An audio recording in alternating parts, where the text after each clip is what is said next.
Maria. ദൈവനാമത്തിന് മഹത്വം.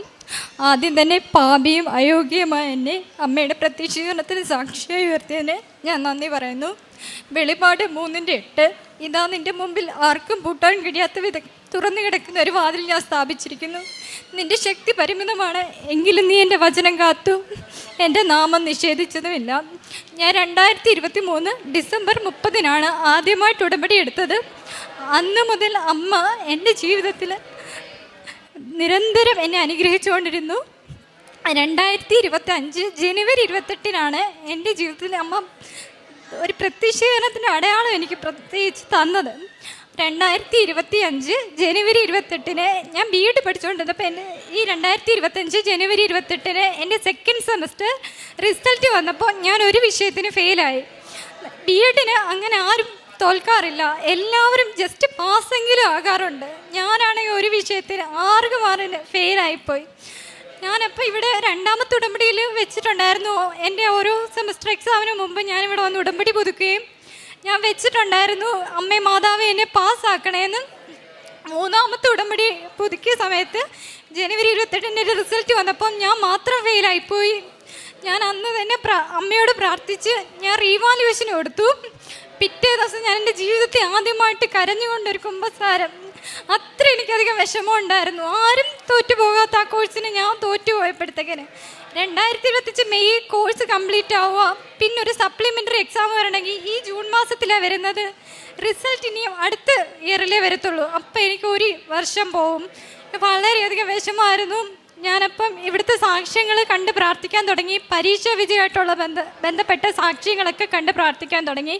അങ്ങനെ ഞാൻ എൻ്റെ ഹോൾ ടിക്കറ്റും എൻ്റെ ക്വസ്റ്റ്യൻ പേപ്പറും എടുത്ത് ഇവിടുത്തെ വിശുദ്ധ തൈലവും കാശ് രൂപ ഉപയോഗിച്ച് പ്രാർത്ഥിക്കാൻ തുടങ്ങി.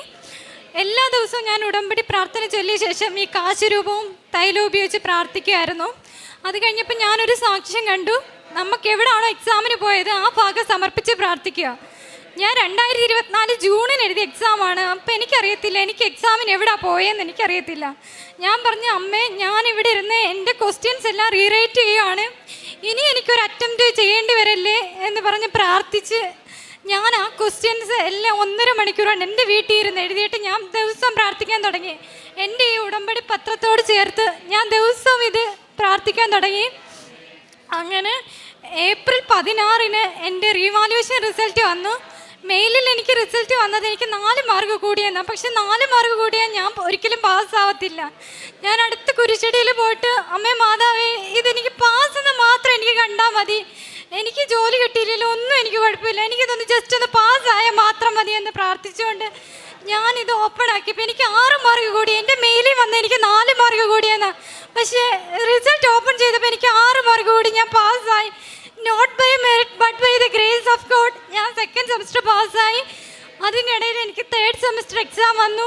ഞാൻ അപ്പോഴും എൻ്റെ കഴിവിലൊന്നും ആശ്രയിച്ചില്ല. ഞാൻ നേരത്തെ വിചാരിച്ചിരുന്നത് BEd എല്ലാവരും പാസ്സാവും, അപ്പം ഞാൻ എന്തെങ്കിലും തട്ടിക്കൂട്ടി വെച്ച് കഴിഞ്ഞാൽ എനിക്ക് പാസ്സാവും എന്നുള്ള വിശ്വാസത്തിലായിരുന്നു. ഞാൻ തേർഡ് സെമസ്റ്ററും ഫോർത്ത് സെമസ്റ്ററും അമ്മയുടെ കാരുണ്യത്തിൽ മാത്രമാണ് ഞാൻ എക്സാം എഴുതിയത്. എൻ്റെ ഒരു മെറിറ്റും അവിടെ ഇല്ല. ഞാൻ ഉടമ്പടി കാശരൂപം തൈലം ഉപയോഗിച്ചു ഉപ്പ് കൊണ്ടുപോയി എഴുതിയത്. എൻ്റെ മെയിൽ എൻ്റെ റിസൾട്ട് വന്നു. ഞാൻ A ഗ്രേഡോടെ BEd പാസ്സായി, എൻ്റെ കോഴ്സ് കംപ്ലീറ്റ് ചെയ്തു. ഞാൻ ആഗ്രഹിച്ചതും കൂടുതലായിട്ട് മാതാവ് എന്നെ അനുഗ്രഹിച്ചത്. അടുത്തതായിട്ട് ഞാൻ കേട്ടിട്ട് 2 എക്സാം പാസ്സാവാൻ വേണ്ടി ഇവിടെ ഉടമ്പടിയിൽ വെച്ചിരുന്നു. അതും ഞാൻ അമ്മയുടെ ഉടമ്പടി കാശരൂപവും തൈലവും ഉപ്പ് ഉപയോഗിച്ചാണ് എഴുതിയത്. അതും എനിക്ക് നല്ല മാർക്കോടെ പാസ്സാവാൻ പറ്റി.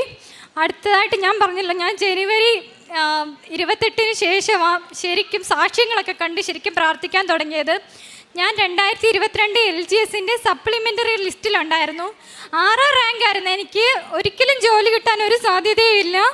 ഞാനിവിടെ ഉടമ്പടിയിൽ വെക്കും, പക്ഷെ എനിക്ക് അത്രയ്ക്ക് 6ാം റാങ്കല്ലേ കിട്ടുമോ ഇല്ല, ദൈവത്തിന് തരുന്നെങ്കിൽ തരട്ടെ, അങ്ങനെ ഒരു രീതിയിലായിരുന്നു.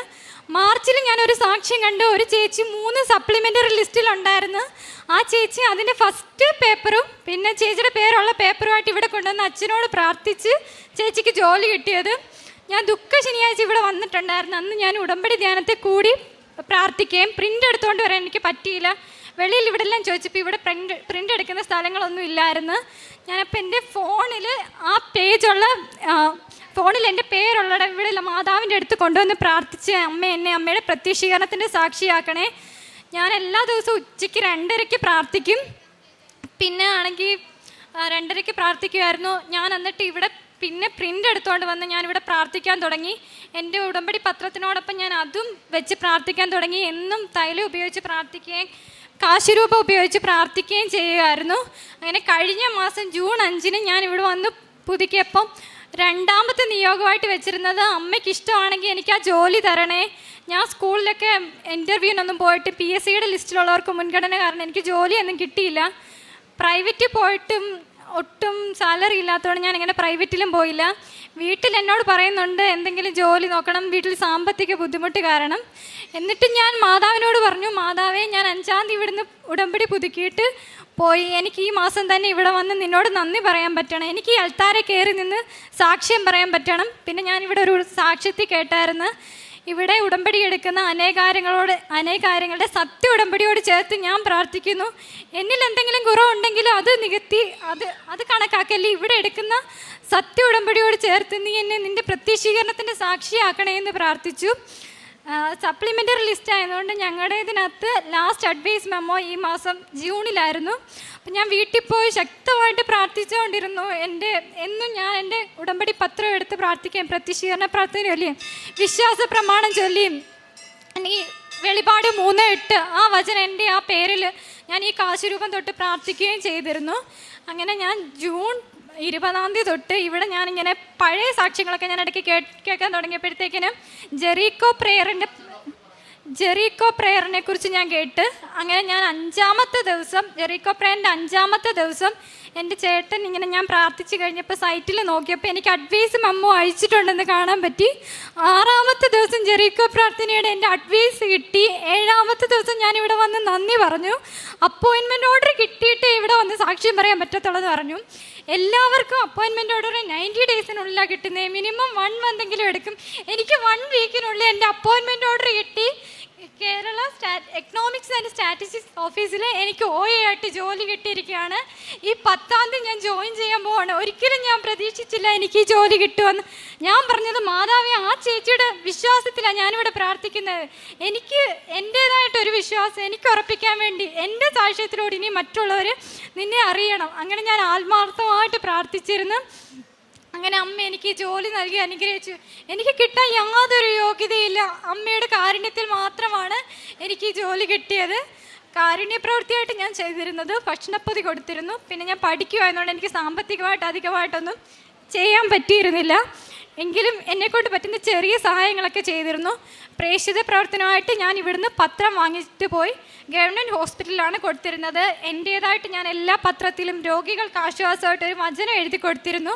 പിന്നെ ഞാൻ വിശ്വാസ പ്രമാണം ചൊല്ലി ഉടമ്പടി തൈലം തേച്ചാണ് ഞാൻ ഈ പത്രം കൊടുക്കുന്നത്. അങ്ങനെ ചെയ്തിരുന്നു. പിന്നെ ഉടമ്പടി ധ്യാനം ഞാൻ ഷെയർ ചെയ്തിരുന്നു.